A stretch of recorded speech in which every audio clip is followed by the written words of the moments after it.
ना उनमें कोई घमंड,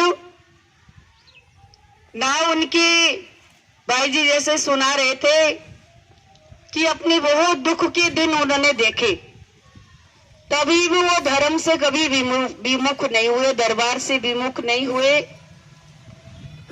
और ज्यादा से ज्यादा उन्होंने कोशिश की कि अपने बच्चों को दरबार से जोड़े,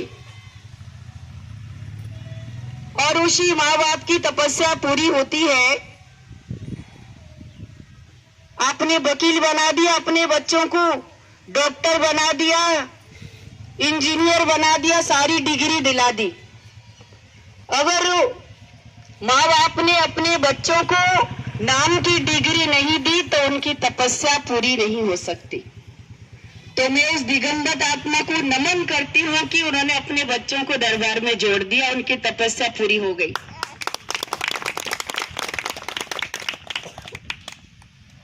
और जिस समय हम इन लोग को बुलाते हैं कि चाहे निवाजगंज में काम है, सेवा है, या खुरम नगर में सेवा है, तो जहां भी कहीं होगा पंकज दौड़ कर आएगा, साथ साथ अपने भाइयों को भी ले आता है।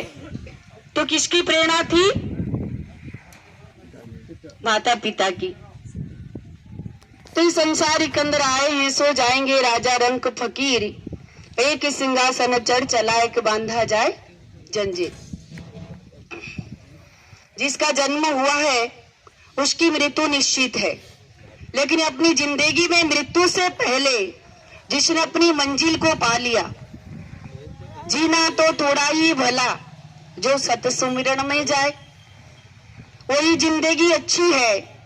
जिसने अपनी जिंदगी जीने के साथ साथ सत्य में मन को जोड़ा, ज्ञान का प्रचार किया, ज्ञान को प्राप्त कर नाम की कमाई की, उनकी जिंदगी अधूरी नहीं रहती, उनकी जिंदगी पूर्ण हो जाती है। और 100 साल जिए, खाए पिए ऐस आराम की जिंदगी जी, न ज्ञान को जाना, ना तप किया, ना सत्संग सुना, ना ध्यान किया, ना ही गुरु दरबार की सेवा की, ना संतों का समाज हमें प्राप्त हुआ, तो जिंदगी किसी काम की नहीं। जीना तो थोड़ा ही भला जो सत सुमिरन में जाए, लाख बरस का जीवना लेखा धरे ना कोई। कितना भी जी लीजिए, करना तो वही है जो सारी दुनिया करती है। इसीलिए इन्होंने अपनी जिंदगी में दुख सुख के बीच में रहकर, संघर्ष समस्याओं के बीच में रहकर गुरु महाराज जी से नाता जोड़ा। गुरु महाराज जी से उनका प्यार था, समर्पण था, और सत्संग के बड़े प्रेमी थे वो गुरु महाराज जी के। तो प्रेमी सज्जनों, हम तो श्री गुरु महाराज जी के श्री चरणों में यही प्रार्थना करेंगे। और आप लोगों को पता होना चाहिए कि आज कौन सा दिन है। आज है बसंत पंचमी, और बसंत पंचमी के दिन श्री गुरु महाराज और माता जी का विवाह हुआ था। तो ये शोक सभा खुशी में बदल गई। श्री गुरु महाराज जी, माता जी का उन्हें पूरा आशीर्वाद प्राप्त हो रहा कि संत महात्मा यहाँ बैठे हुए हैं। सुबह हमने आरती करी, पूजा की, भोग लगाया, सब कुछ खुशी मनाकर फिर यहाँ आए, तो ये शोक कैसे रह जाएगा। और वो अच्छी जिंदगी जीते हुए जो जाते हैं उन्हें पछतावा नहीं रहता। पछताना तो उन्हें पड़ता है जो संसार में इंसान आध्यात्मिक उन्नति नहीं करता, अपना को जिसने नहीं जाना, नाम की कमाई जिसने नहीं की, उन्हें पछतावा होता है। भक्त को कभी पछतावा नहीं होता। जीते जी मरकर देखो तभी होगी जीत रे। भक्त रोज जीता है, रोज मरता है। संसार से मन हट गया, वृत्तियां हट गई, ध्यान हट गया, भीतर की दुनिया में हम जो केंद्रित होते हैं तो दुनिया से मर चुके होते हैं। फिर ध्यान हटा परमात्मा के चरणों से, फिर दुनिया में जन्म हो गया। तो भक्त इस चीजों की परवाह नहीं करता। जन्म लेना, मृत्यु को प्राप्त करना भक्त के लिए कोई बड़ी बात नहीं होती। और श्री गुरु महाराज जी की दया से भक्ति सारी चीजों के ऊपर विजय प्राप्त कर लेता है। ऐसे तो इसी जगत में, ऐसे तो इसी जगत में कोई तन अमर नहीं। ऐसे तो इसी जगत में कोई तन अमर नहीं। गुरु ज्ञान जिसके पास है तो यम का डर नहीं। गुरु ज्ञान जिसके पास, गुरु ज्ञान जिसके पास है तो मन को डर नहीं। गुरु ज्ञान जिसके पास, ऐसे तो इस जगत में कोई तन अमर नहीं। ऐसे तो इस गुरु ज्ञान जिसके पास है तो जम का डर नहीं। गुरु ज्ञान जिसके पास है तो जम का डर नहीं। प्रेमी सज्जनों, ऐसे तो दुनिया में कोई तन अमर नहीं। काल तन को खा जाता है, मृत्यु शरीर को समाप्त कर देती है। लेकिन प्रेमी सज्जनों, जो गुरु महाराज जी के भक्त नाम के धनी होते हैं, काल किसी भी हालत में उनके नाम को मिटा नहीं सकता, ना जम उसे खा सकता है, ना समाप्त कर सकता है। तन समाप्त हो जाता है, लेकिन भक्त का नाम कभी समाप्त नहीं होता। और जिसने आदि सच, जुगादि सच, है भी सच, नानक होशी भी सच हो,